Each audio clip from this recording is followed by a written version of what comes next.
So my title is Prepping for Pay for Performance. And kind of reminds me, why did I come up with this title? I was thinking like prepping for SATs, GREs. So this will be the cliff notes of pay for performance type of information. And this is strictly going to be from a clinical perspective. And I don't care what pay for performance model you're going to put in front of me. So we don't have to have those discussions of, well, what's better? Should we be bundling? What's going on? I like these cells in my model, or these cells should indicate more or less. That's irrelevant for this discussion. This discussion is going to look at how can I be successful in value-based purchasing? How can I be successful as a clinician in this type of model? And that's what drove me to develop this particular presentation. I am a full-time clinician, hospital-based. So all the hospital-based people sit over here, private practice there, and I will really talk to those good clinicians. Now, I'm going to continue my title, therefore, is Evidence-Informed Clinical Practice Using Outcome Data to Optimize Patient Outcomes. And today, my lecture will be centered around lumbar, okay? 25% of most of your patients are lumbar. Anyway, how many here, again, treat patients, lumbar patients? Okay, so this is an appropriate topic for everybody in here.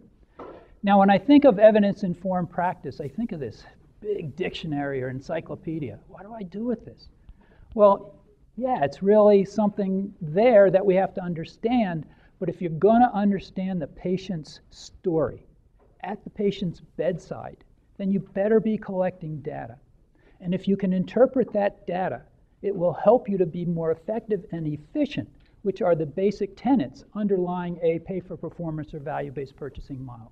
And again, that's what we're going to be looking at. So pay for performance, whatever the algorithm is, would have 5 underlying key concepts. You would have evidence-based clinical practice, but with a little twist and caveat here, because you better start interpreting evidence-based clinical practice from a psychosocially informed perspective. And JW had mentioned a little bit about that, and yes, you have to have a psychosocially informed perspective in order to interpret the science as well as to interpret the patient. And you better have some knowledge about patient classification. Now, of those who raise their hands, yeah, I treat lower back pain patients, how many actually follow a specific classification paradigm?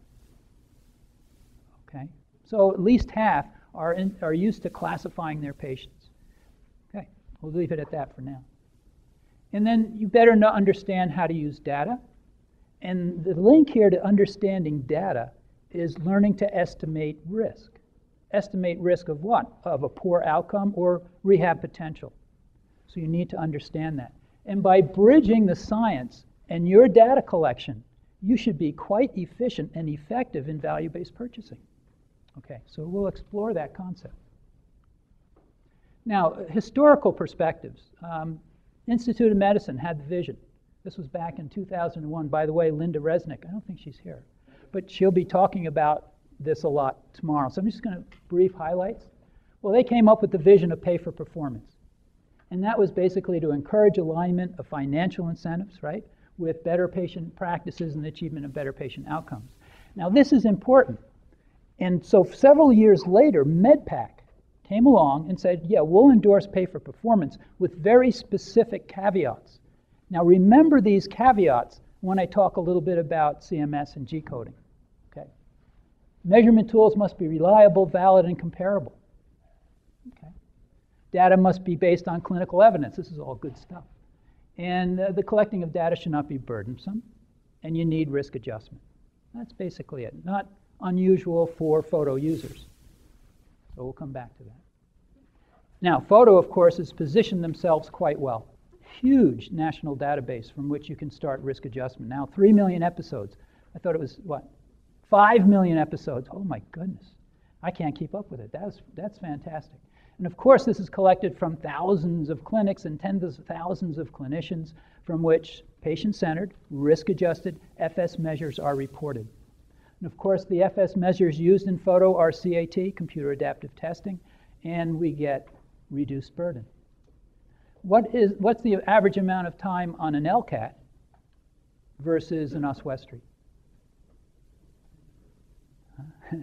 Well, it's about 4-fold decrease in burden. I used to do the oswestry in the 1990s. I started FOTO in 2002. But when I had a patient fill out an oswestry, I scored it, I documented, et cetera, I'm talking 5-6 minutes. And using just the LCAT is 1 to 2 minutes. So you can see how that really leverages you up. And I'm kind of a data hog, so I want as much information as I can, and I think that will become more explanatory as I go on with this, why I need so much data. Okay, so the P4P model for outpatient service, how many are there out there? There's 22 systematic reviews on pay-for-performance or value-based purchasing. How many are directly related to us, outpatient rehab settings? If you're that's anecdotal, I guess. So it's 0. If you're saying 0, you're correct. In fact, the only outpatient service, outpatient department pay-for-performance model was first developed by FOTO in 2003 and then implemented by Dennis in 2006. Are you aware, have you seen this document posted on CMS? Yeah, you have? Good. It's only a 90-page document, so easy reading. No, but it's quite involved. I guess the only thing we were kind of remiss on is that we did not take this report and submit it to a peer-reviewed journal as a manuscript. But maybe we can still do that. Okay, so I just want to look at Dennis's results really briefly. So that was published on CMS website in 2006. But yeah, financial incentives were aligned with achievement of better patient outcomes. So that's what all the speakers have already been talking about. And this can be done in an efficient manner. Okay? And clinician behavior can be modified. It's awful hard to motivate clinicians from an internal perspective and just educate and educate and educate. But once you put the external hammer up there, money, reimbursement, et cetera, boy, things seem to be modified quickly. And if we had the external hammer and then knew how to instruct and educate our clinicians, then you're going to perform very well in value-based purchasing. So this is what I love, is P4P is not provider specific, not treatment specific per se. If you're measured on equal metrics, it doesn't matter if you're a chiropractor, POPs, private practice, outpatient, or hospital setting. It doesn't matter if you're measured equally using the same performance metrics. So I'm all for it. Pay for performance with me. I like to see chiropractic who charge for rehab. Is there any chiropractors here? No. Okay. I like to be compared. I want everybody who's charging for physical therapy services to be compared. I want your performance compared. And if you can get 99% national utilization index ranking by having 15 assistants and only 1 therapist, then I want to know what you're doing. Okay, so again, it's not provider specific. So ultimately, a value-based purchasing program ideally should what? Should motivate us to understand the science of low back pain, let's say, encourage us to collect data, become really good at risk adjustment, and then slam efficiency and effectiveness in a value-based purchasing model. And that's what we're going to talk about. So it is an alternative payment process worthy of consideration of the replacement of the therapy cap. And I think we all understand that. Now, the pay-for-performance model I'll be referencing is the model that you're going to have in your risk-adjusted utilization index on the last page of my handouts. That is the model I'll be referencing for today, without weighing whether this particular 9-payment bucket model is the right one or not, because as I said, I'm not endorsing any particular algorithm, but what I want to go over is how to be successful with whatever value-based purchasing process comes our way. But this is the one I'm going to be talking about. So this is a 3-tiered process, and if you look at your handouts, number 1, 2, and 4 are your higher tier, i.e. you should receive more money. The 3, 5, 7, you get what predicted, so it's a push. And then if you're an 8, 6, 9, you would get a small penalty per se. This is not the same algorithm that JW just posted. It's a little bit different. And we could argue the positives and negatives of how we should be splitting this up, but that's my reference for today. Okay, is the dawn of pay for performance here? Well, if you asked me that last year, I would say no way, not in my lifetime. But I'm not so sure anymore. You know, why? What is CMS doing? Now, they're pushing functional thought processes through G-coding and modifiers. There's also this program called Outpatient Therapy Payment Alternatives. Are you familiar with that? So Medicare is already looking at, well, what am I going to do with all this stuff, and how is it going to change payment? So they're already looking into this information. Now, as far as the reliability and the psychometric strength of G-coding and modifiers, I think Linda will talk more about that tomorrow. We have a ways to go. I don't know where CMS is headed, but I think the nudge towards, hey, you better pay attention to function, you better start looking at outcomes because this is coming. So how far are we from the dawn of pay for performance? I think we're here, but now it's going to be, hashed out exactly what payment algorithm CMS wants to do. And certainly FOTO is a relevant outcome measurement tool recommended by CMS. And there are many other tools in there. Matter of fact, if you look at have you seen the recommended tools lists of pages? So there's only 2 CAT out there, and that's FOTO and AMPAC. Most of it's paper and pencil, classical mathematics. They're SOAS, Westry, Roland Morris, et cetera. And they have physical performance measures in there, Berg, time up and go test, et cetera. So I am not sure what they're going to do with all of this. It seems like a fact-finding mission right now. But it is going to eventually, maybe quickly, head into a payment algorithm. Okay. And typically, like today or past FOTO conferences, we hear a lot about administrative processes which are very important. Implementing outcome systems, yeah, we have to pay attention to our participation rate, our completion rates. We have to market our outcomes, right? We have to stay in business. Let's incentivize clinicians with rewards, et cetera. But these administrative processes are not necessarily correlated with better patient outcomes, so you need both. And the way to get better patient outcomes through educated clinicians as well as payers. And they better understand the science, the data, and risk adjustment. So going forward with my presentation, we're going to understand the science from EBM from a psychosocially informed perspective, but we better start adding data. And I'm preaching to the choir now. I don't always see that where everybody's collecting data, so this makes this presentation a little bit easier. So you collect data to make better interpretation of science. Okay. So this is one of my stock slides. I love this slide, but I want to give you my perspective and my imagery of evidence-based clinical practice. Because what I think of as a triangle, and the clinician, us, middle of the triangle, we're doing what? We're navigating a plan of care for who? The patient, who plays the central role in the delivery of care. Now, what type of strengths as a clinician do you have? Well, you have your expertise, your experience, but you also better be paying attention to science and collecting data. You take these 2 strengths, you integrate them, and apply it to the patient while you understand the patient's values and preferences, expectations, beliefs, etc. Okay? Many times, clinicians forget about the science and data. And if you do that, you may get your high fives. But if you're dealing with the complexity and illness of low back pain, I think you're going to miss the boat for many patients. So you have to understand the data and the science and combine that with your expertise. And this is poetry in motion. This is Sackett's definition of evidence-based clinical practice. It hasn't changed in 13 years, and I don't think it ever will. Okay, so it's just a repeat of that. It's the integration of best research evidence, which constantly changes, going back to the dictionary, and you're utilizing your clinical expertise to understand the patient's values and preferences. Why? Optimize their outcomes, quality of life, and what do you get out of it? Well, hopefully you excel in a higher level of excellence in practice. Okay, so I'm going to spend a little bit of time now looking at patient classification or the sciences. Just a little bit of time, because it's going to build up to something. So there's growing evidence that supporting classification, right? Are you all familiar with the evidence now that's coming out? Well, historically, the majority of RCTs really have failed to find any consistent evidence of anything that we do as a physical therapy. So we're a commodity.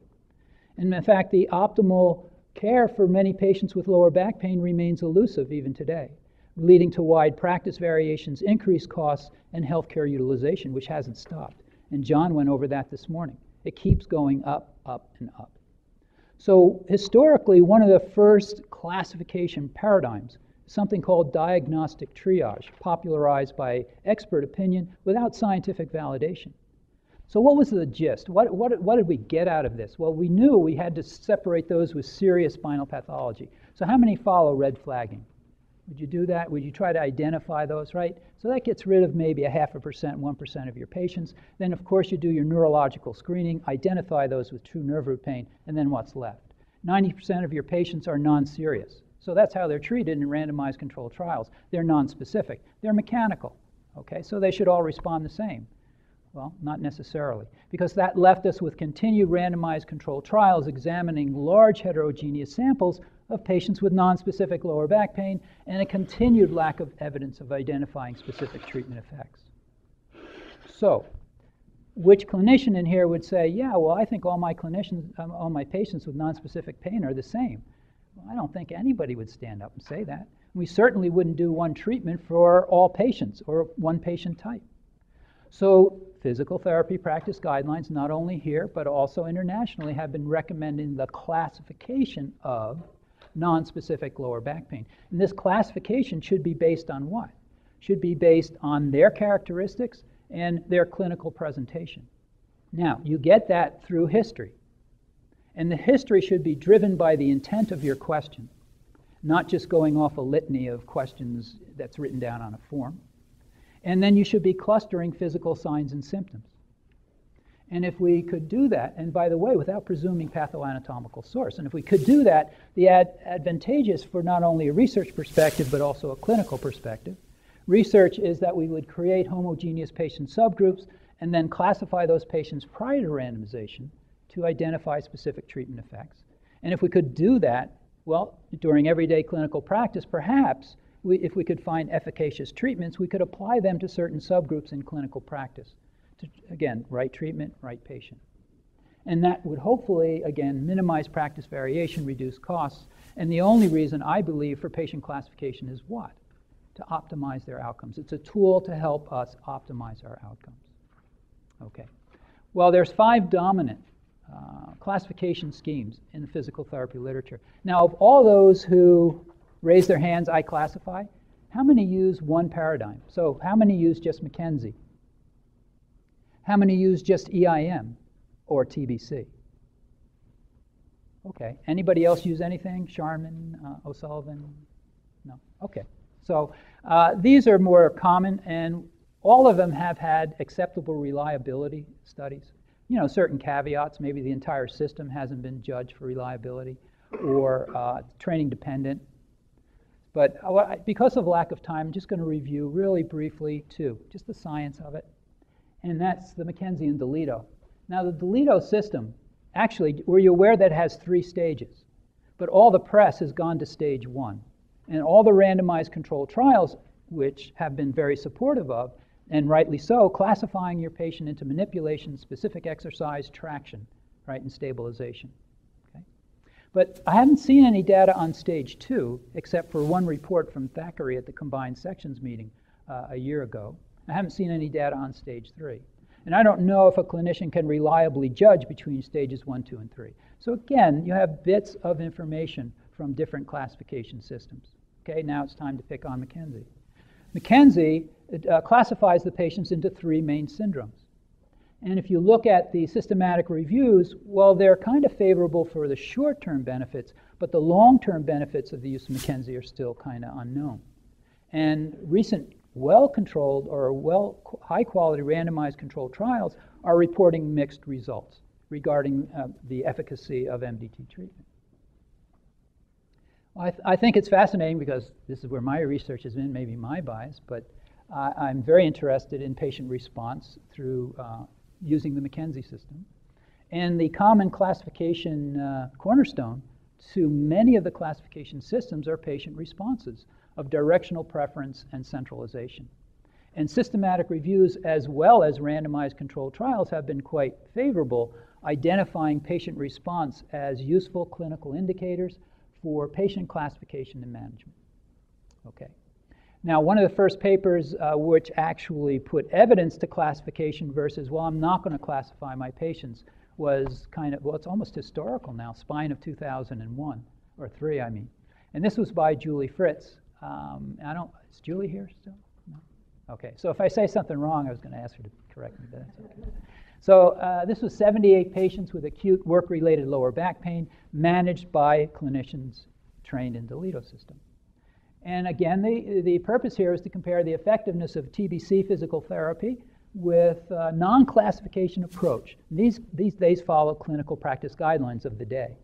And the results were very favorable to use of classification-based approach. And this data has influenced other people on Cochrane Library, et cetera, Van Tolder to start putting this information into priorities for future research. But after 4 weeks, she found that they had improved self-report functional status, higher patient satisfaction, they were more likely to return to work, and even at 1 year, they saw continued cost reduction. And then another randomized controlled trial was done by Audrey Long. This was on the MDT side. They had 312 patients with subacute or acute to chronic lower back pain, and they were managed by therapists with MDT background and training.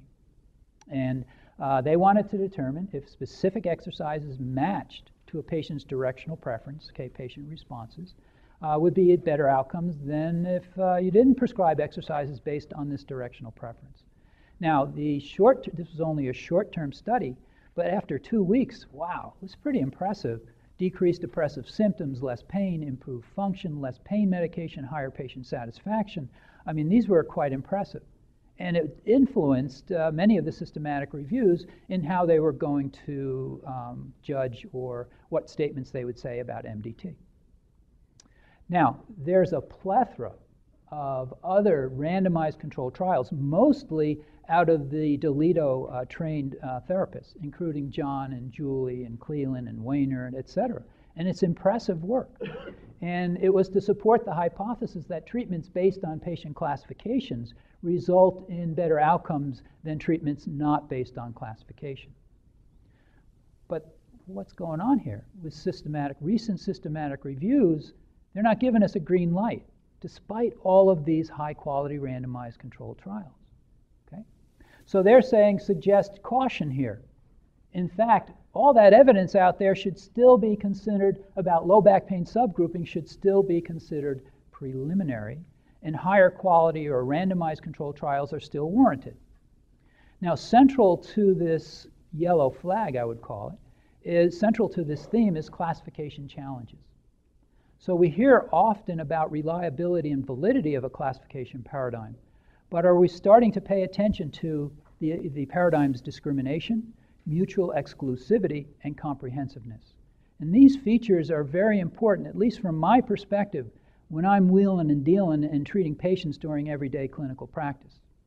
Okay, I want to just mention each one of these with a brief example published in the literature. Now, discrimination. The system may lack discriminability to identify homogeneous patient subgroups based on similar prognostic characteristics and attributes. This is important. So I'll pick on the McKenzie system first. I'm going to equally distribute. And McKenzie-Main syndrome places nearly all patients almost into a single category. Up to 90% of patients are derangements. This is problematic, and when we presented this at CSM, it's now in manuscript, the McKenzie syndromes lack discriminability, so it was not discriminative. And then when we started to investigate reliability, again, the data showed 89% of everybody was in a derangement. Well, with such high data distributions being that skewed, interpreting capita becomes much more difficult. Okay, so discrimination is an important challenge and it needs to be considered. Then you have challenge 2, or mutual exclusivity. Now, as John was talking about or alluded to this morning, theoretically for a classification to be meaningful, what has to happen? They should fit into one category. And that way, if they do, we can direct the treatment because it tells us what to do, and we should be able to reduce practice variation and be effective. That's what it's saying. But let's turn to the evidence. Well, we published this a couple years ago, but in fact, overlap exists within and between popular classification schemes. And even a year later, Stanton, looking at the Toledo system specifically, found that nearly 50% of patients could either not be classified or there was significant subgrouping classification overlap when using the Toledo system. Okay, so mutual exclusivity, we need to consider that. And then finally is classification comprehensiveness. This is a critical issue, okay? Because current treatment-based classification schemes, although they're very popular, I don't think we have the validation for diverse patients populations used in diverse patient outpatient settings, especially chronic low back pain. And the point this morning of, well, your cut point was 22 days. What happens to those 6? Yeah, that was right on. That was a very good question to John. Yeah, we have to know how to manage chronic lower back pain in older patients. You know, the gray hair is getting grayer. So we have to understand that, and we have to be able to manage those also. That's all part of our effectiveness and efficiency in a value-based purchasing. We cannot just pick the cream of the crop of this patient, so that's cherry picking. So we cannot just use CPRs or this or that to direct care for our patients necessarily. Okay, I might get in trouble for saying that. Now, for example, high-quality randomized controlled trial. This was John in the Annals of Internal Medicine, led to the validation of spinal manipulation. But you put your binoculars on, you start looking closely at the methods. What was the average age of those patients? The acuity of those patients? It was, by the way, in their 30s and less than, I think it was 14 days. I put 90 days here for simplicity. But if you look at that, these are not typical patient characteristics of patients normally seen during everyday clinical practice. Okay? So what is the typical patient? Can you describe the average age of your patients right now that you have to deal with every day during clinical practice and put them on photo? What's their average age? John already gave us the answer. I don't know if you were paying attention. Anybody paying? I don't have that. Where's that candy? He said 45. 51. 54. Okay. John, give us, JW candy. No, it's okay. So yeah, it's 54 years of age. Now, how many of your patients are chronic? What percentage? If you say, 80% acute, I want to work in your clinic. So, yeah, it's over 50%.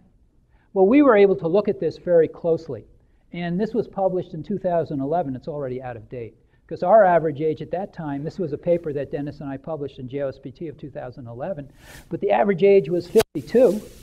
And John, just redoing it now, is 54. So look at the change over time, pretty quick. And again, nearly, 54% were chronic, and that's probably going up. By the way, nearly a quarter of patients seen are geriatric, over than 65.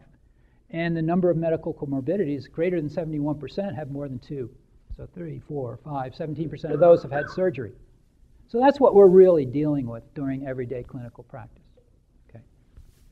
So when I studied the prevalence of patients who would match the spinal manipulation clinical prediction rule for typical patient characteristics referred to physical therapy settings, well, only 13% of the entire sample, and that was 1,000 patients, fit into this particular subgroup based on CPR.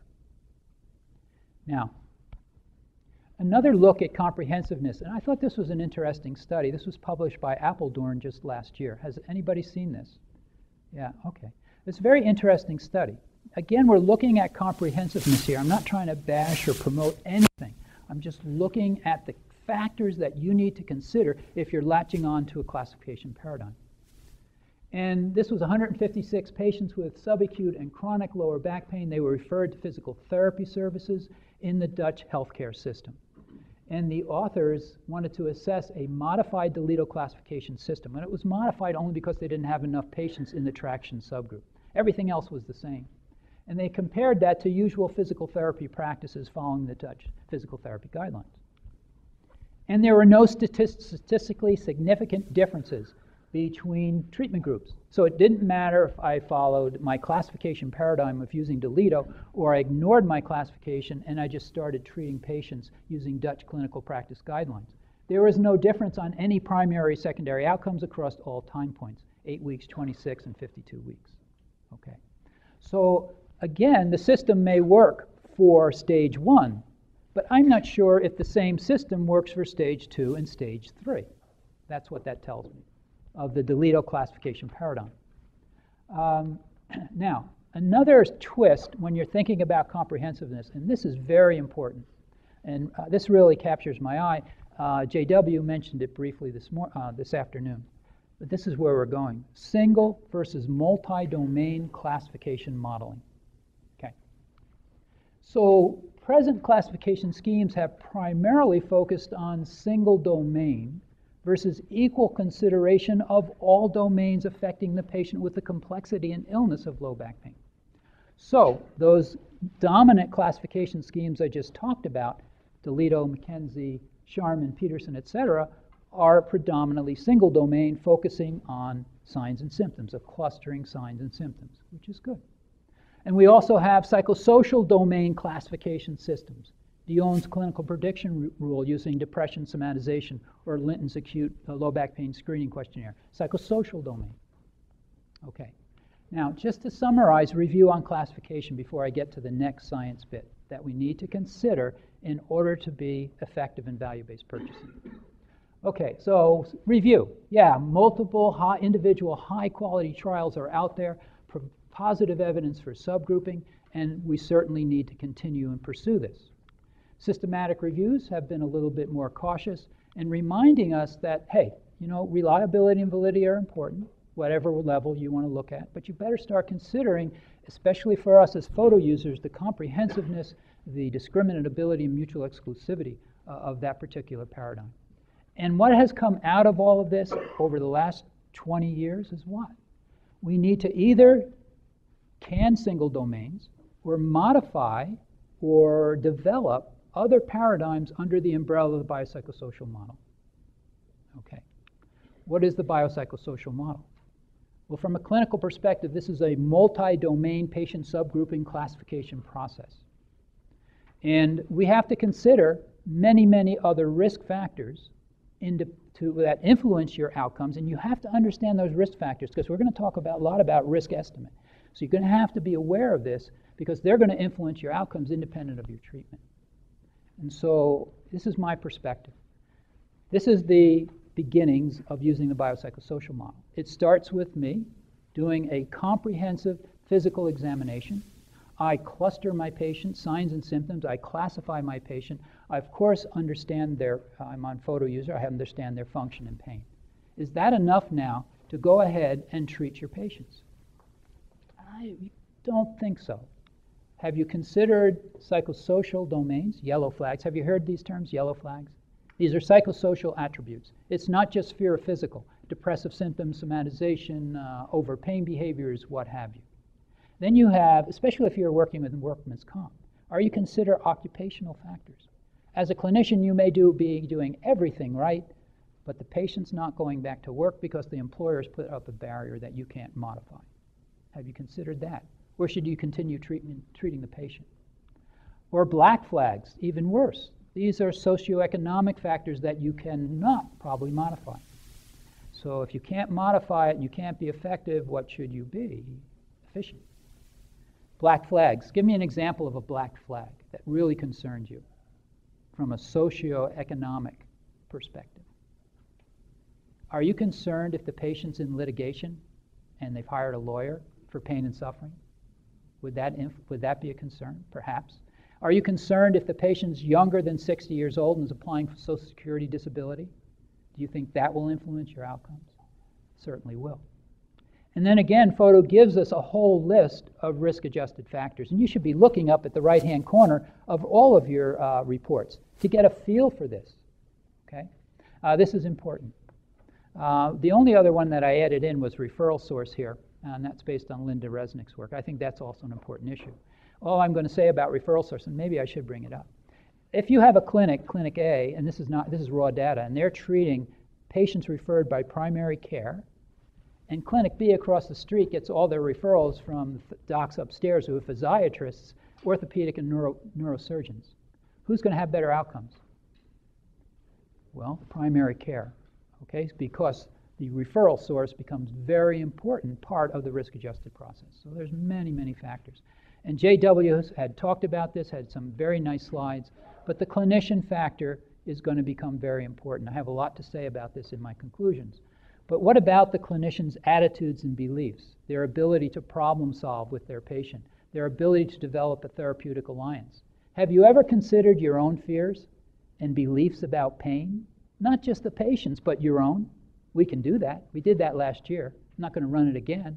But there are differences in everybody out here on how they believe pain influences their own selves in their treatment, and that influences ultimately your outcome.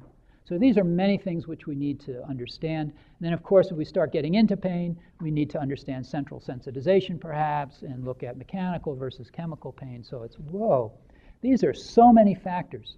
Now, how do we look at that, and where do we go with this? But these are the many, many factors for developing a comprehensive classification paradigm for a clinician treating patients with low back pain during everyday clinical practice.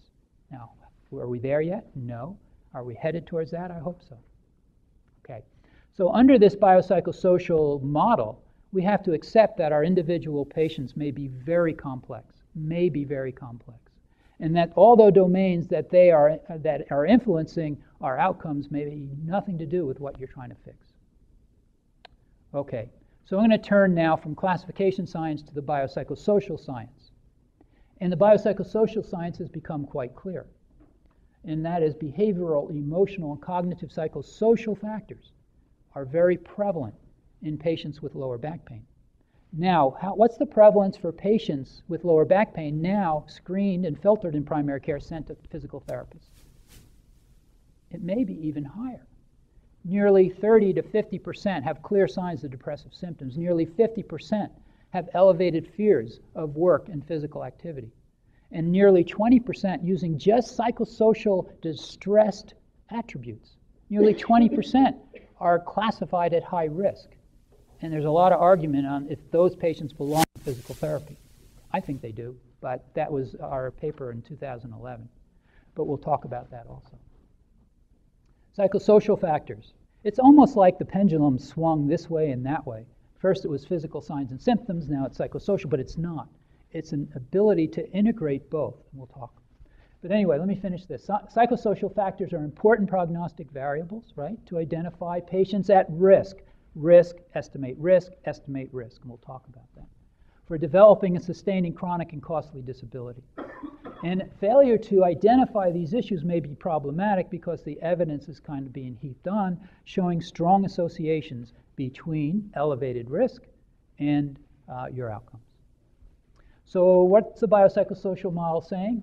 Screen for these beliefs, these fears, expectations, emotions, behaviors. Which ones to screen for is up to debate as the science gives us more information. And if we find patients at elevated risk, then we should target those patients for cognitive behavioral intervention strategies. Or others may argue they don't belong in therapy, refer them out to a mental health specialist. I can't find one in our area, so I'm not sure what that means. So that's considered good clinical practice. So despite the growing evidence for patient classification, there's ambiguity in the physical therapy literature as well as the clinical setting for identifying the most important treatment ingredients for many, many of our patients with lower back pain, despite the science to date. Now, the science to date is important, but there's still ambiguity. So, for example, it depends on which clinicians I talk to and how motivated, especially if they've just got out of an educational class, they're going to be really motivated that it's my expertise, my absorption of a classification impairment-based model. I can treat all of my patients this way. I don't have to understand anything else. Yet there's a very strong and convincing argument that you need to consider multimodal interventions and augment, not get rid of, augment your strategies with cognitive behavioral interventions. And there's others on the far side. I didn't have a cartoon for this, but there's others, and this is very strong if you're reading the literature. They don't belong in physical therapy. They don't belong. You got to refer them out to a mental health specialist. So here we have this science conundrum. If you're following the science, it's certainly a conundrum. I mean, we have what's our wheelhouse? What's our medical background? It's impairment, classification-based interventions combined with expertise. Yet on the other side of this rock, we have this huge amount of data saying classify with cognitive behavioral perspectives. So how do we balance these two types of almost competing sciences? They're not really competing, but from a farther perspective, they may seem competing. Okay. Well, there's new advances in patient subgrouping classification, which I think is quite exciting. And this is preliminary data still, but it's really caught my eye. And so what it's suggesting and we'll look at the classification, this new patient subgrouping, is that, yeah, take your classification in your wheelhouse, but merge it within a larger risk factor classification paradigm. Okay? So this larger risk factor subgrouping system is based on risk factors, and this risk factor information should then guide you on your treatment choice to improve your effectiveness and efficiency with the patients. So this is a look at the risk factor classification. It's pretty fairly simple here. It's not this level and that level. It's 3 levels. And that's low, medium, and high risk. This was the START tool. Is anybody familiar with the START tool? Has everybody turned the START tool on in FOTO? Okay? If you're treating the complexity of lower back pain, you better, okay, to understand your data. So this is Hill's. It's Arthritis Rheumatism of 2008. And this particular paper, you should read this if you're interested in improving your toolbox. Okay. So this is 851 patients in a high-quality randomized controlled trial. Is that a lot of patients for a randomized controlled trial? I think it's off the charts. This is impressive. It's almost equal to observational study sample sizes. But you have 851 patients consulting primary care for their lower back pain complaints with or without radiculopathy. And the purpose here was to examine outcomes between a classification approach. So we haven't lost classification because we're under biopsychosocial now. You know, we're still classifying, but we're classifying using the START tool. And let's compare outcomes using that system versus usual primary care clinical practice in the UK. Okay, so that's the purpose. So when we look at the methods, and this is physical therapists were integral in this study. So we look at the methods. By the way, that was Lancet 2011. But the control group and the intervention group were similar in that they both received this physical therapy evaluation, and it said based on best practice. I'm not quite sure how they did that in Dutchland or whatever. But what was unique to this study was how they were referred. So the control group was allowed to refer for continued physical therapy practice based on their intuition. They had no knowledge of risk classification within the larger scheme. However, the intervention group, the referral to continued physical therapy was strictly based on the risk level determined by the START tool, and they were trained and they followed specific interventions for each tier. This is the physical therapy treatments linked to the risk level.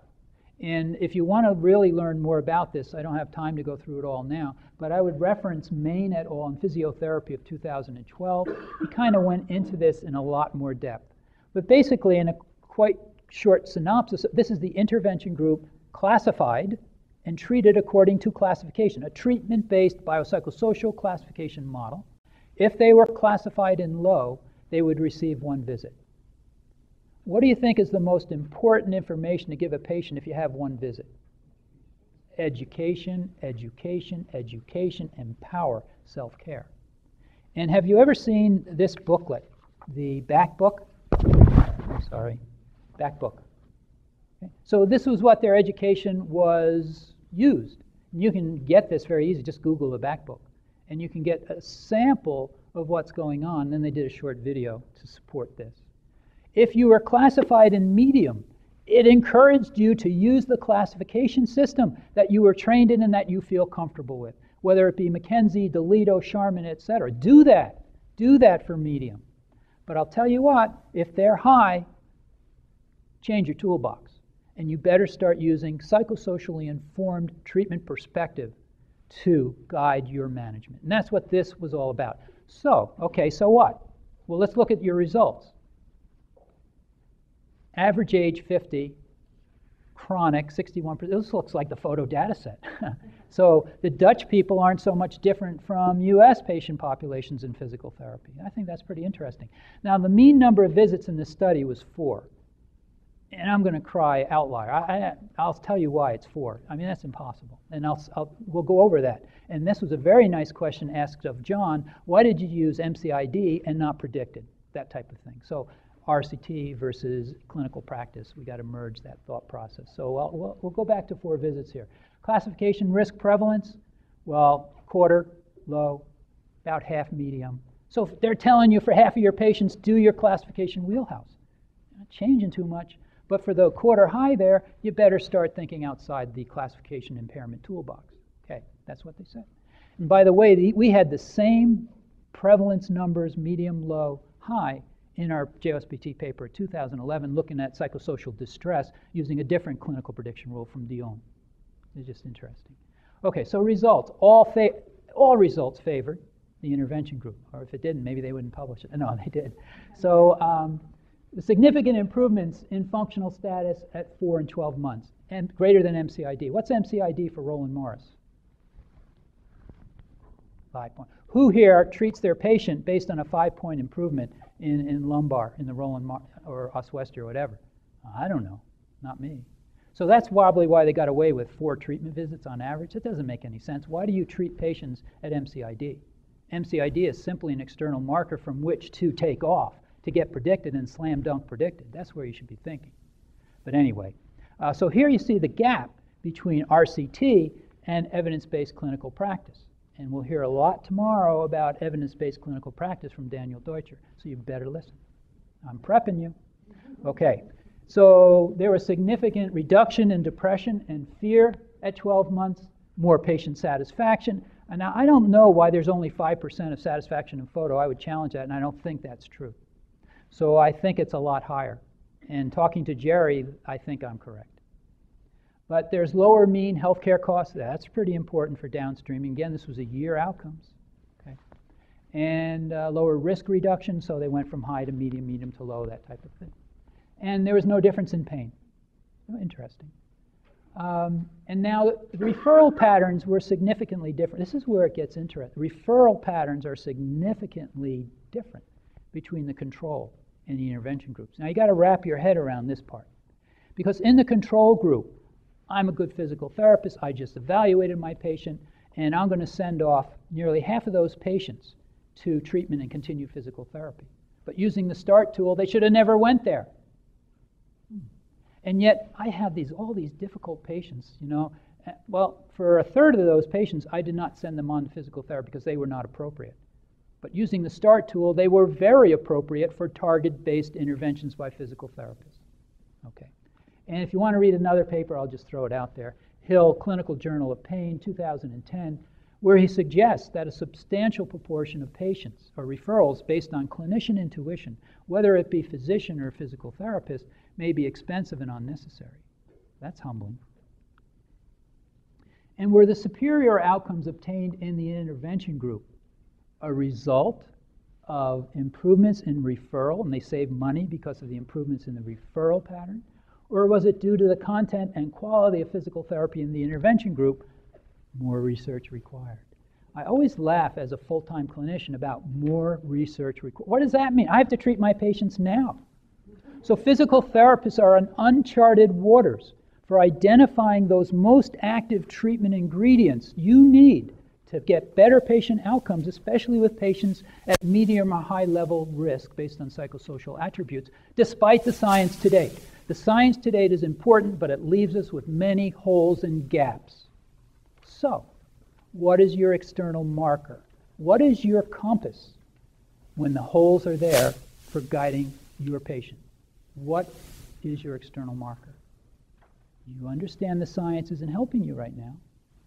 What do you need? Yes, data. Yes, you need patient data. We're going to look at this closely, why you need data. And as FOTO users, you have it. If you know how to interpret it, you can manage it. Okay. Okay, JW talked about this briefly. I like this cartoon. If I had known they wanted me to use all this information, I would never have asked for it. So what types of data and outcome measures do physical therapists use? That's anecdotal now because JW already told us. Impairment, physiological, physical performance, and self-report. Now, if you were here at last year's FOTO conference, I looked at in detail the advantages and disadvantages of each one of these data types. And how do you manage the patient when these data types conflict with each other? Okay? So we're not going to go there this time. Where I'm going to go to is reality check. The self-report really is the gold standard in a value-based purchasing model, at least as I foresee it in the near future. So you need self-report. I mean, that's where we're headed. Can you have an academic discussion that you need physical performance, and how do we integrate that? Yeah, I guess we can. But I mean, gee, CMS just finally got to G-coding. So, you know, we've got a long ways to discuss on the absolute perfect algorithm. I don't know if we'll get that. So it looks like pay for performance to me is a fluid process. And hopefully the science wins out. But if certainly self-report is a gold standard, well, it provides the evidence. Who's using a physical performance test to provide the evidence of the effectiveness of the RCT? It's all Roland Morris, it's all Oswestry, look at the Toledo, McKenna, everything is self-report. So if that's driving the evidence, it's also an efficient and cost-effective data documentation, covers wide ranges of physical activities versus having to do 50 physical performance tests. And there's a reason why you would have to do 50, because there's little correlation between one particular physical performance test and efficiency or effectiveness in another. It gets quite complex. We need self-report. What you need to know is how to leverage your impairment and your physical performance test to make the story transfer into effective self-report scores. That's what you need. So you need your wheelhouse to understand how to educate and follow through. And we're going to talk about those techniques in a minute. And also it's mandated by many payers, and CMS I think has done us a wonderful favor in pushing us towards value-based purchasing. G-codes and modifiers aren't the end of the story though. And the endorsement by policymakers. So let's look at the FOTO LCAT. U.S. Department of Health Human Services, National Quality Measures Clearinghouse, Institute of Medicine. Name one physical performance test that has that level of endorsement. Okay, we're going self-report. That's basic. That's where we're headed. And FOTO has always been, it's been driven by cats. No dogs, just cats. And FOTO has always taken the lead to provide the therapist with the necessary tools to integrate that evidence into clinical practice. And from my perspective, working with dentists for decades, the whole goal is to help the therapist become better clinicians. And I say if you understand your data and understand the story of data, you can get there. Science-driven in how it's giving us our performance or benchmarking. Risk-adjusted residual effectiveness divided by risk-adjusted residual number of treatment visits, right? It's science-driven in the classification schemes, okay? And we have put in, our group, we have a research group of MDT therapists now, 8 to 9, 10 of us at this moment. So we put in an extensive MDT module within FOTO, okay? And you could do that for any other classification scheme. I'd like to have EIM put in their TBC classification scheme, or Charmin, or SFMA, or functional movement screening, or whatever. We need those classification data in there. And then, if we get to that question, well, what about intervention type? Then we can whittle it down to what the particular therapist is doing, and how they're classifying, and what interventions support the classification. So it all starts breaking down. We need a lot of data. But we do have a very robust classification and treatment data module for cervical and lumbar patients, and we're using that to classify and to indicate data on that. And then in the practice-based evidence research design, we can hopefully, maybe some of this will be associated with better patient outcomes. We don't know yet. We're still looking at that. Okay. It's also science-driven in psychosocial modules. This is very powerful information, and this is decades of work.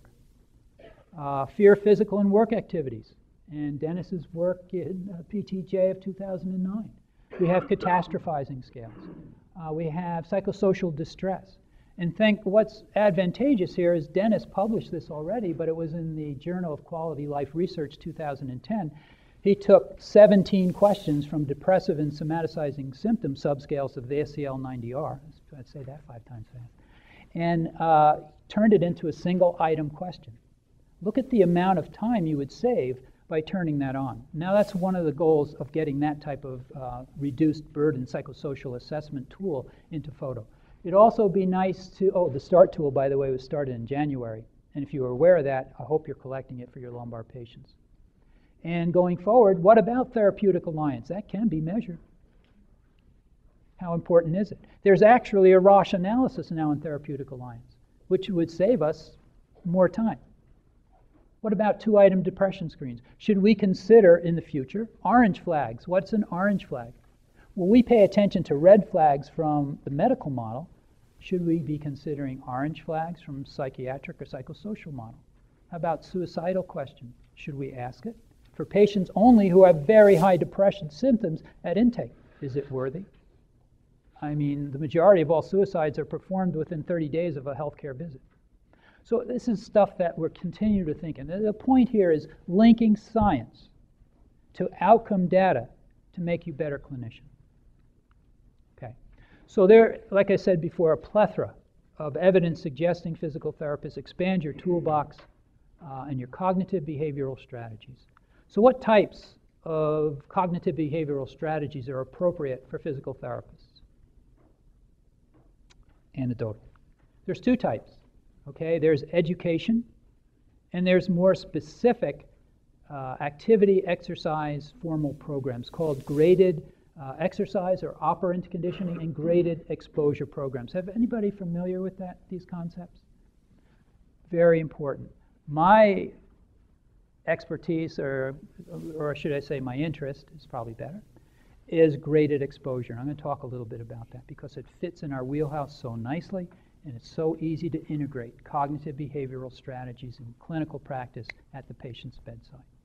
And that's why when I say the conundrum of the sciences, I don't think it's a conundrum. I think that's what we do. We just better start talking about what we do better. All right, you'll see in a minute. So there's 2 types. Education is extremely important. All of these bullets come from out of here.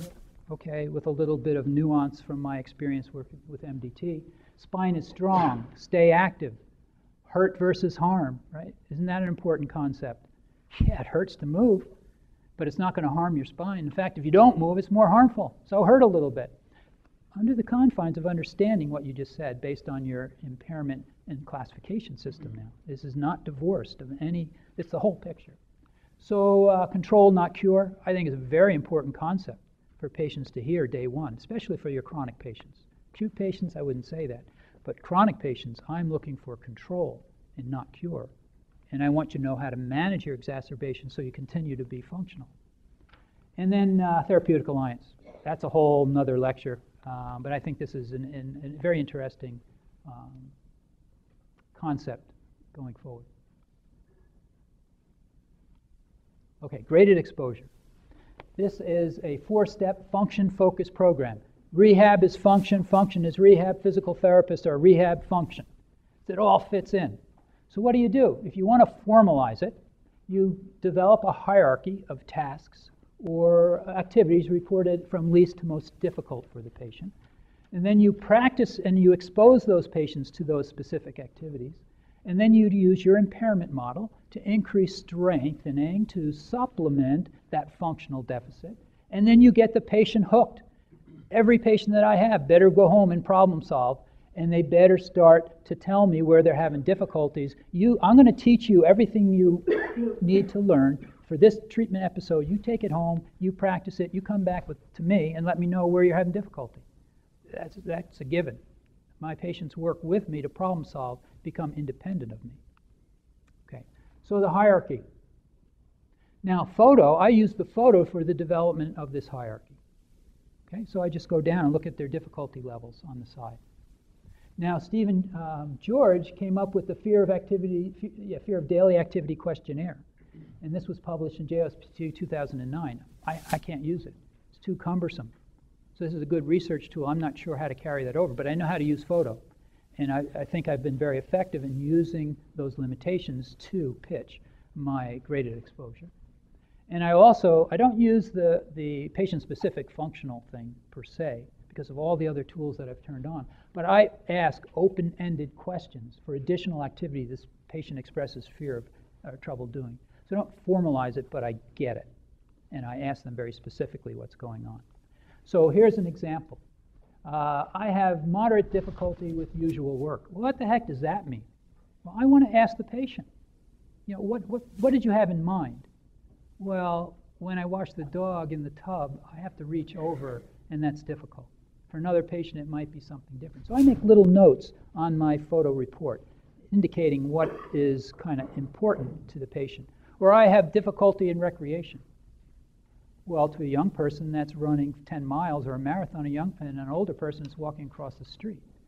So I want to find out from their perspective how they define recreation, because then I make recreation a pretty good goal that we can work towards as long as it's within reason and within their impairment limitations. Okay, so now you have to practice what you've just gone over. Okay, so you ask the patient to perform specific tasks. The purpose here is different. You're trying to correct the patient's misconception of pain underlying this hurt versus harm process. And this is what I really like. And I would read George's little paper here in 2009, JOSPT. But this is when you get into cognitive behavioral, it's just a philosophical shift. So you're not teaching patients exercises for the sake of exercise. You're teaching the patient to perform that exercise with a goal of improving a specific function. So you link that thought process with the patient. So for example, well, you may be pumping iron, but it may be very useful in the clinic to carry groceries. If they're pumping iron, they're not making any link at home about carrying groceries. I have extreme difficulty carrying groceries, and they're in here doing 20 pounds. No, well, maybe not 10, but depends. So you get the idea that you have to link over. Instead of just working out, you are now functioning in the clinic. You take that home, problem solve, and tell me what else you're doing back there so I can understand and make that link, destroying the misconceptions that I can't do things at home across the wide variety of activities because you can't do it all in the clinic in a half hour. By the way, time of treatment may also be very important when we start comparing different practice settings. So how many, I'm getting off tangent here, but how many get an hour for their initial eval? A lot. How many don't get an hour? How many get a half hour to treat their patient after the initial eval? How many don't? So it looks like predominance is they get an hour and half hour. That's what my reference is, by the way, for doing this. So I have time to do what I'm talking about. But if you were to treat 3 patients per hour and 40-minute, 30-minute evals, I don't know. You'd have to do another paradigm, have to think on your feet how that's going to happen. But anyway, so the education is, again, the purpose of exercise is linking to improve their function. And the program really needs to break down the functional tasks from key biomechanical components. So your impairment model is critical here. So if somebody's squatting and internally rotating here, you're going to have to strengthen the hips and help the patient other ways and to improve that. So the impairment is linked to the function. You practice the function. If it really isn't very good, then of course you have impairment basis. But I haven't got rid of cognitive behavioral. It's all linked. So an example of this, just a breakdown of the impairment and the biomechanical key steps, sit to stand, would be Alexander et al. In Journal of, I think it's American Geriatric Society, whatever. But I'm not going to go over the details of it. How are we doing on time? Are we okay here? Okay. 20 minutes. Yeah, 20 minutes. Okay, now I'm in a sprint. The last part I've already talked about, you want to develop problem-solving skills. Okay, this is important. The last step within a cognitive behavioral approach. If you're not getting your patient involved in problem-solving, I bet you're not going to be that high of a performer compared to others. We'll see. Okay, now I'm going to, last year I had a different twist on patient case studies. And this year my focus will be how good are you at risk adjustment, at risk estimate. Why is risk estimate so important? Rehab potential, risk for poor outcome. What do you need to know day one? And what should you be thinking about? I'm going over 3 case studies, all of them different. And I'll show you how these are real cases, real people. It sounds like Judge Judy. Okay. Estimate, part 1. So I used the risk-adjusted data from FOTO. Now what's evident very much from this, these are non-modifiable risk factors except for the bottom 2, fear and working status. I think we can influence that. Maybe, maybe not. Part 2 is, well, I'm going to run my START tool. This is a multi-construct paradigm classification system We can't run every little single psychosocial attribute out there in a time-efficient manner. So multi-constructs in a single tool seem to be quite advantageous. However, I have other avenues to seek how we can do that better through seeding, but we'll get off, that's off tangent. And then part 3, I did not divorce my, I love to classify based on signs and symptoms. This is an integration process. This is the 3rd level of risk estimate. This particular patient, by the way, I wanted to go over this, medium risk, by the way. Okay, so this patient was classified medium risk by START. And the total score was 6 over a possible 9. The START tool has a psychosocial subscore component from 0 to 5 and a total score from 0 to 9. This score was 6, he's medium.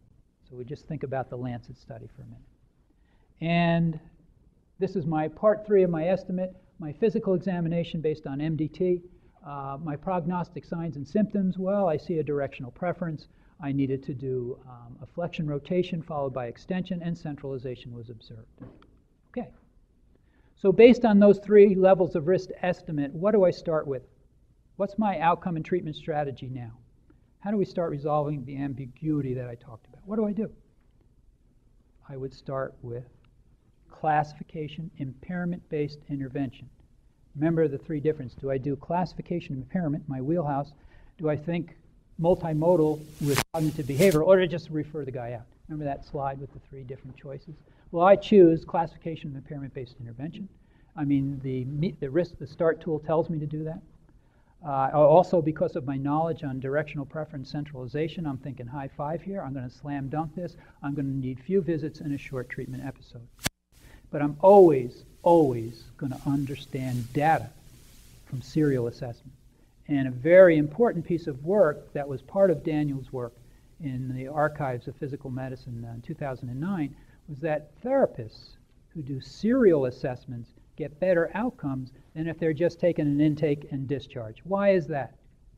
Why is somebody doing serial assessments going to get better outcomes? Because my belief is they're understanding how to use data at the patient's bedside, and they can change clinical management strategies as they get that information coming in. So if you read in the stock market, you know, things are changing, you've got to make a decision. So that's how I go about it. So here are my results.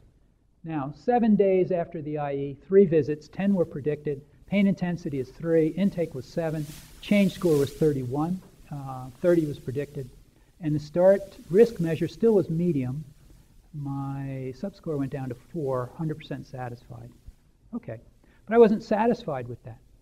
I thought, based on what the patient was showing me through my mechanical examination, that I could do better. So I continued another couple of weeks. And I had 7 visits now. Again, 10 was predicted. Pain intensity is 2. And I started seeing a plateauing. So I only had 39 now. Initially I had 30, 31. And the START risk now is down to 1. So classified from medium to low. Satisfaction went down a little bit because the front desk didn't give him all the appointments he wanted at the time he wanted. But no big deal.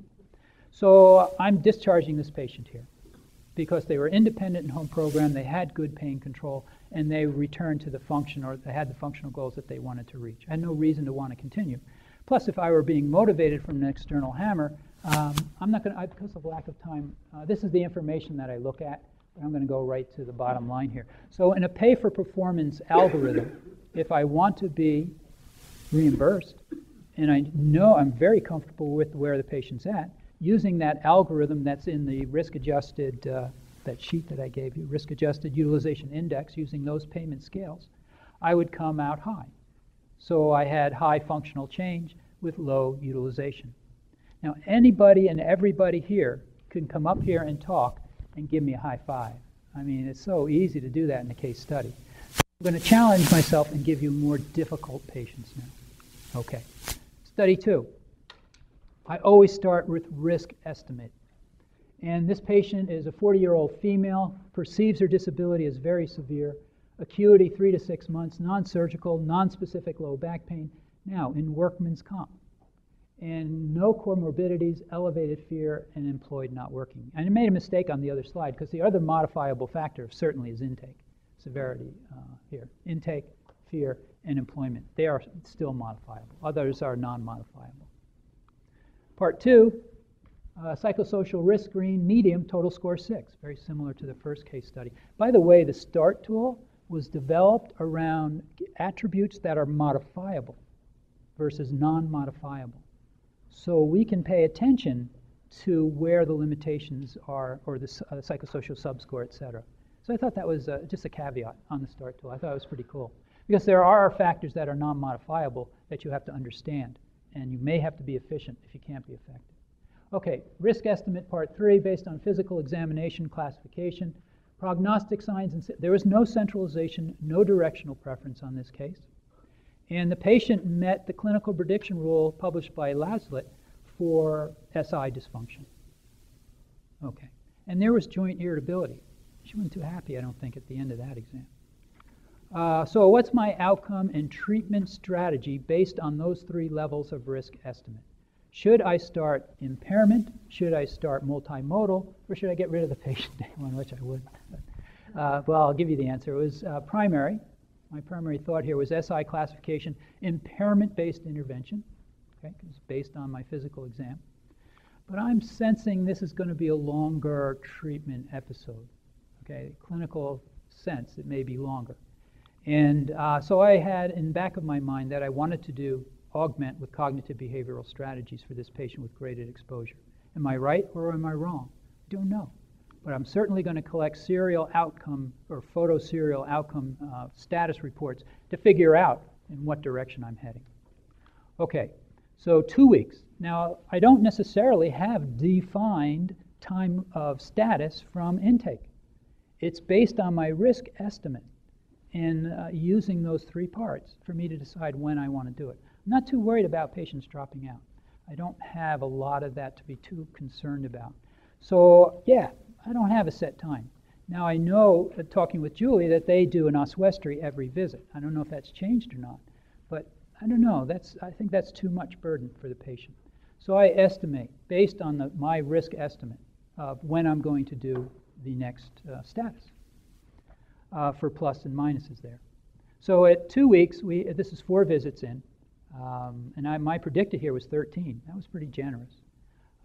Pain intensity was still 6 or 7. Predicted at intake was 7. Change score was 3. Predicted was 17. Risk factors remained unchanged. Satisfaction 87%. Well, you know, not too happy yet. Certainly not going to discharge the patient yet because I'm missing the boat. I must be missing the boat somewhere. And I don't know why people aren't running satisfaction. Why are you going to wait to discharge? I get valuable information here. I thought I had explained everything perfectly to the patient. What? Somewhat satisfied with my information? You don't like what I told you about your condition? I'm not giving you input into your goals? You don't like your treatments for condition? I mean, come on. I got to work harder with this. What did I miss? So I love satisfaction. I'm not sure why that's not being turned on. But this is where I'm at. So it's not validating my SI dysfunction too much. I'm not getting there yet, but I'm not giving up. But I'm certainly going to augment now with cognitive behavioral strategies to help me see if I can improve my alliance with the patient's understanding of their problem, the patient's understanding of their responsibilities in controlling this problem, etc. So at 9 visits, 9 visits. This was 5 weeks later. Pain intensity is still 5 or 6, so I get 20% off. That's okay. Change score 17. I was surprised actually to get that high. And risk factors remained unchanged. Satisfaction, at least I got a bump up in satisfaction. Now there's something I didn't tell you about. I decided to discharge the patient at this point because I had a non-modifiable occupational factor here that I could not influence. And what do you think that was? The patient, I didn't tell you this, so I'll go over it. The patient was a veterinary assistant, and she had to lift dogs. And she said, you know, those wormy little things that are too heavy, and I can't control this anymore, I've had enough. And I want my employer to train me to do an easier job and get out of veterinary science. And no matter how much I used graded exposure and education and training and working with her impairment, by the way, I did very well with her impairment. She could control that. She knew what to do. And yet, I couldn't get any further in function. And the farther I pushed function, a little pushing back here. So I had a non-modifiable modifiable blue flag here. So I made the decision to be efficient because I can no longer be effective. And I do not think you should be penalized for that in the pay-for-performance algorithm. So in the one that was shown in Health Partners, if you were efficient because you could not be effective, you received less. That's wrong, and I would argue that.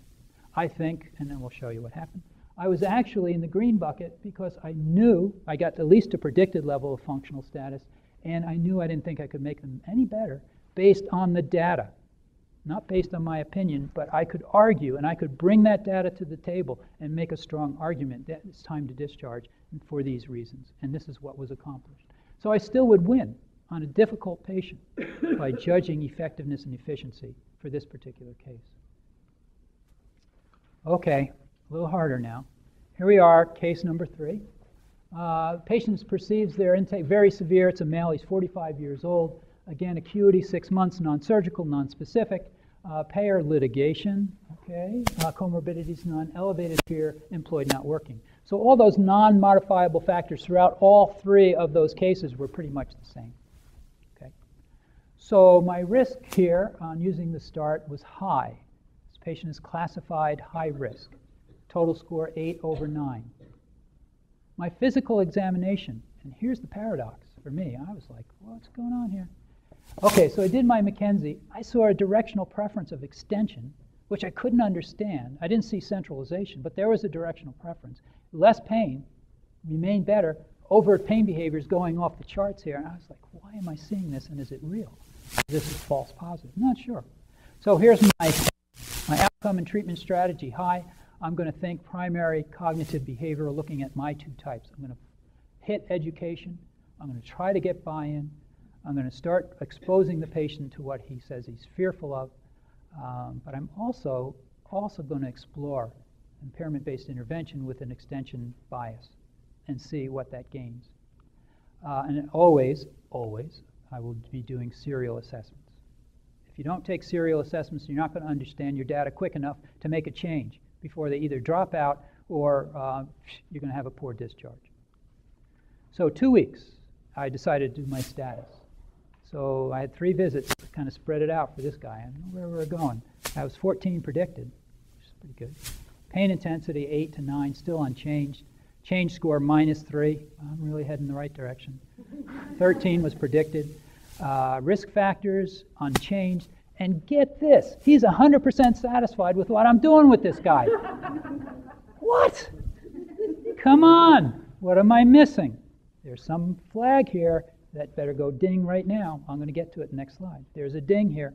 Okay, knowing that I probably couldn't help him, I'm still giving him the benefit of the doubt. I'm going to work hard. I'm in the trenches. I'm going to work with this guy. All right, 3 weeks later, 5 visits into the game. And pain intensity is 8. Change score is 0. Okay. Risk factors unchanged. So regardless of what intervention type I was trying to leverage, I wasn't getting it. He's 100% satisfied. How is that possible? If a patient's not doing well and their scores are low, they shouldn't be too satisfied with the treatments that you're giving him. Well, I think what's going on here was the litigation. This is a black flag. He was happy that he was being treated. He didn't care if he was necessarily improving his function or not. He was very happy in seeking permanent disability. So after I had serial assessments, and I call it flatlining, and I understood the data from a biopsychosocial perspective, the patient was discharged. I didn't abandon this patient. I used the science and the data to make a very good objective decision. And if you want to argue with me, you bring your data to the table. I've got mine for this particular case. That's how I would discuss this.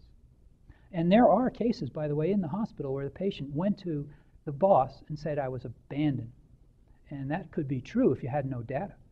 You couldn't just stop treatment. I mean, 14's predicted and you're stopping at 5? What's going on? Okay, that gets back to risk estimate.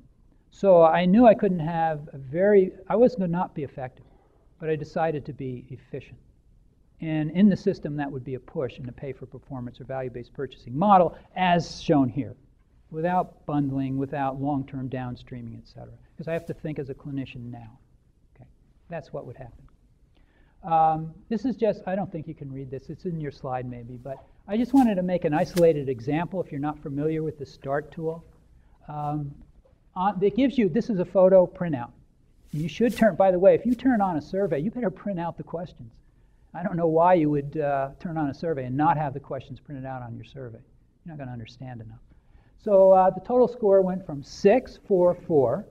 This was multiple serial photo status reports. And the risk group was medium, medium, medium. My psychosocial score is 3, 2, 1. How should I be thinking as a physical therapist on what's the most important, perhaps, type of treatment that I should be giving this gentleman now? Isolated, of course. I'm going to really ramp up. Is there something in impairment that needs to be ramped up? I don't have any concerns anymore with psychosocial and exposing this person. I have to understand, did I miss something in the impairment? Is there something else going on with this, et cetera? That's just an isolated shot. I don't even know where this came from, but again, that's how I would think if I had the START tool data in front of me. Okay, so I just went over 3 case studies highlighting the importance of risk estimate or prognosis of rehab potential. How can you judge the clinician's ability to estimate risk? Under the concepts of a biopsychosocial model. You have that data. Okay? And that is if you understand FOTO's risk-adjusted utilization index. So you should take a look at this in the back there. It's in your handouts. And try to a little bit understand this. Because this utilization index is a really neat tool to start understanding the clinician's performance. Okay? And you have to understand that when you're managing complex, chronic lower back pain patients. So let's take a look at that handout for a minute. So this is FOTO's risk-adjusted utilization 3x3 table. Okay? So this is breaking up your profile or your performance in 9 cells or 9 payment buckets. Obviously, you want to be in green. Okay, this is slightly different from what was shown in Health Partners. And then what's predicted. And by the way, this is a slight change to what Dennis published in his paper in 2006. Just slight nuances. So again, I'm not supporting any paradigm, payment paradigm yet. And then in the bottom is the red. Okay, all right? So what does that mean? The formula is, well, this is your risk-adjusted residual. So do you understand what a residual is? Residual is your actual discharge score minus what was predicted. And if it were plus residual, you're doing better. If it's minus, you're doing worse. But so this is the risk-adjusted residual, FS change per risk-adjusted residual number of treatment visits. Yeah, change over visits, right? So you use this formula to place the patient in a particular bucket. So what you want to do on your scorecard is take a peek at your percentage of patients in each of the subgroupings. And my hypothesis, and this is based on Linda's work, I wish she was here, but my hypothesis here, based on Linda's work in physical therapy in 2003, if you have a higher percentage of your patients in high, my assumption here is that you are able to manage patients from a psychosocially informed perspective under the biopsychosocial model, and you're very good at establishing a therapeutic alliance. That's my sense. And if you have a higher percentage in the low, so if you have 50% or more, 40% or more in the low category here, you may be operating in a toolbox that's too narrow. And you may be linking to a traditional biomedical model or single paradigming, and you need to expand that. Now, this is a very fertile area of research. Why I like it so much, if you look at Linda's work back in physical therapy of 2003, she looked at the qualities of a clinician characteristics. And those who were in the 90% performance group, those who were in the green, had very distinct clinician characteristics compared to those who were in the lower bucket. And that was your ability to problem solve, communicate, and educate your patient. So if we could have further research looking at how to optimize that observation, it'd be pretty powerful in developing training courses, education courses, and if you're in private practice, you may want to hire somebody who has these clinician attributes, okay, by looking at their utilization or their scorecard. Okay. So to wrap up here, I also like the national utilization percentage ranking. I think that gives you that's a quick number to get where you're at compared nationally to your ability and your performance to manage patients. And again, I'm localized here to low back pain. Okay, so here's the summary. It's supposed to be in blue, it's in white on this. But evidence-informed clinical practice requires you to understand the science. But you better be collecting data, because of gaps in science don't give you answers. But serial photo reporting, if you're collecting robust information, and there's certainly quick screening tools out there for you to do that, START tool is one and many others, you can start learning to estimate risk on your feet. You don't have to do it at intake, but you better get pretty good at it in your statuses to understand what's going on in the patient's story. And if you do that well, regardless of how we define value-based purchasing, I think we'll be ahead of the curve. So, take-home bullets. Understand the science of patient subgrouping and treatment-based classification systems. Not just single paradigming, but into the whole, like the START tool, a patient subgrouping risk classification, incorporating what you do with impairment and your physical signs and symptom classification approach. Estimate risk, rehab potential, again, using the biopsychosocial model, redundant. Manage your patients from a psychosocially informed perspective to enhance your toolbox. And outcomes, data-directed approach is essential to be effective at the patient's bedside. Thank you.